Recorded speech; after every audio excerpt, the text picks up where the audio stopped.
پاکستان کی جو سیاست ہے نا اس کا ایک المیہ جو ہے نا بڑے عرصے سے چلتا آ رہا ہے اور اب اس کی انتہا ہو گئی تھی. وہ انتہا یہ تھی کہ پاکستان کی ساری سیاست جو ہے نا وہ گیٹ نمبر 4 کے سامنے جا کے دھرنا دینے یا ناک رگڑنے پہ ختم ہو گئی تھی کہ جو ہونا ہے اسی در سے ملنا ہے, اس کے علاوہ کچھ بھی نہیں ہے. تو اگر وہاں پہ آپ کو حکومت ملنی بھی ہے, وہاں سے عطا ہونی بھی ہے اور اسی کی ناراضگی پہ وہ چھن بھی جانی ہے, تو پھر عوام غیر متعلق ہو گئے تھے. عوام کی کس کو پرواہ ہے؟ عوام ہے نہیں ہے وہ بھاڑ میں جائے.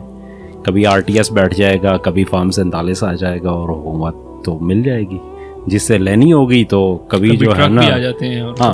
کبھی ٹرک آ جائیں گے, کبھی جو ہے نا جب لینی ہوگی تو کسی وقت جو ہے نا وہ پاناما کا ایک اسکینڈل آئے گا اور چلی جائے گی, اور کبھی جو ہے ایک تحریک عدم اعتماد آئے گی تو پھر چلی جائے گی. تو یہ سارا کچھ جو ہے وہ ایک دروازے ایک در کے سامنے جو ہے نا پاکستانی سیاست کا کرشمہ جو ہے نا وہیں ہو گیا تھا. اس میں PTI, نون لیگ, پیپلز پارٹی, ہر ایک جو ہے وہ تیری سرکار میں پہنچے تو سبھی ایک ہوئے جیسی جو ہے نا وہ مثال بنے ہوئے تھے. تو یہاں پہ ایک ویکیوم تھا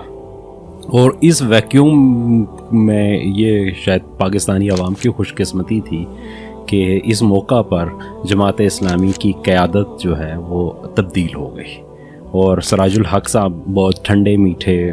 جو امیر تھے ان کی جگہ حافظ نعیم صاحب امیر منتخب ہوئے, جن کو کراچی میں لوگوں نے دیکھا کہ انہوں نے کس طریقے سے عوام کو موبلائز کیا. اور وہاں پہ جو بڑے بڑے بدماش تھے نا کراچی کے, اور کراچی آپ کو پتہ ہے کہ سب سے بڑا گینگسٹرز کا شہر اگر پاکستان میں کوئی ہے تو وہ کراچی ہی ہوتا ہے, تو انہوں نے سب کو نت ڈال کے رکھی. وہاں کے مطلب بحریہ ٹاؤن جیسے جو ہے نا ملک ریاض جس کا کوئی نام نہیں لیتا تھا, اس سے لوگوں کے واجبات جو ہے وہ دلائے. کہ الیکٹرک جو ہے نا وہ بہت بڑا بدماش تھا جس کی اربوں خربوں روپے جو اپنی پبلسٹی پہ لگاتا تھا اور جس کے لیے کوئی مسئلہ ہی نہیں ہوتا تھا. وہ کہتے تھے کہ یہاں پہ ہمارے ایک دوست ایک دفعہ ان سے بات ہوئی تو انہوں نے کہا کہ الیکٹرک والے کہتے ہیں کہ یار جو بولتا ہے اس کے منہ میں 1-2 کروڑ روپیہ ڈال دو, بس چپ کر کے بعد اگلی بات ہی ختم,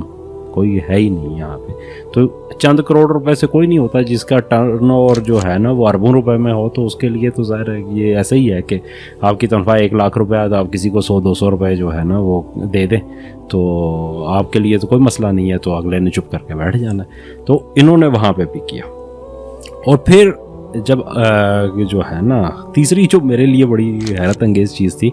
کہ حافظ صاحب نے امیر بننے کے بہت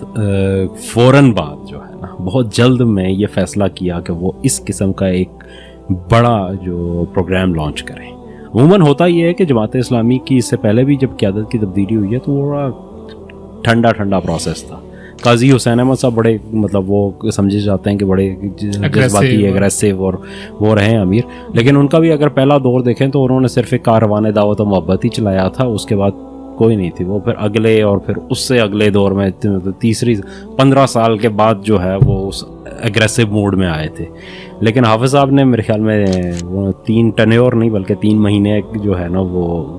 بڑی مشکل سے پورے کیے ہیں اور انہوں نے لانچ کر دیا. اور اس وقت چونکہ ویکیوم بہت زیادہ تھا اس لیے ان کو بہت زیادہ اپریسیشن ملی, شاید جس کی توقع بھی جماعت اسلامی نے نہیں کی ہوگی, جس طریقے کی اپریسیشن ملی. اب جب یہ اتنی بڑی اپریسیشن ملنا شروع ہو گئے, وہ میڈیا سے, وہ ہر سیگمنٹ آف سوسائٹی سے, وہ پبلک سے,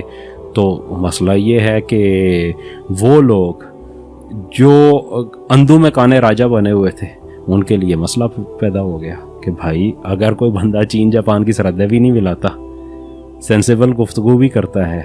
وہ جو ہے نا وہ ہینڈسم نہ صحیح لیکن سمارٹ بھی ہے,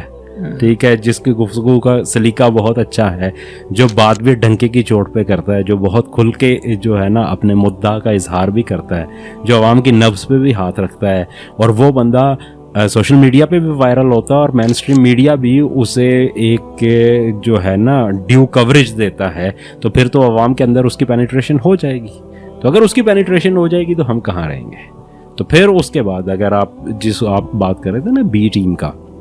تو آپ یہ دیکھیں کہ جس دن یہ دھرنا شروع ہوا تھا اس دن جو لوگ یہ بی ٹیم کہہ رہے ہیں آج, اس دن کی ان کی پوسٹ اٹھا کے دیکھ لیں ان کی ہسٹری میں, تو اس دن وہ اس کی تعریفوں کے پل باندھ رہے تھے کہ جناب کوئی تو کھڑا ہوا, کسی نے تو بات کی, کسی نے وہ کیا. اور پھر اس کے بعد جب انہیں یہ محسوس ہوا کہ بھائی یہ بات تو کر لی، یہ بات لوگوں کے دلوں میں اب گھر کر رہی ہے، اور اگر اس سے حاصل ہو جاتا ہے کچھ تو پھر اس کا مطلب یہ ہے کہ ہماری جو سیاست ہے نا، جو کسی پرسنالٹی کے گرد گھومتی ہے، کسی خاندان کے گرد گھومتی ہے، اس کا کوئی جواز باقی نہیں رہ جائے گا۔ تو پھر انہوں نے فوراً پینتھرا بدلا اور پھر اس کے بعد جو ہے تنقید کے بم برسانا شروع کر دیے۔ اتنی سی حقیقت ہے اس کی۔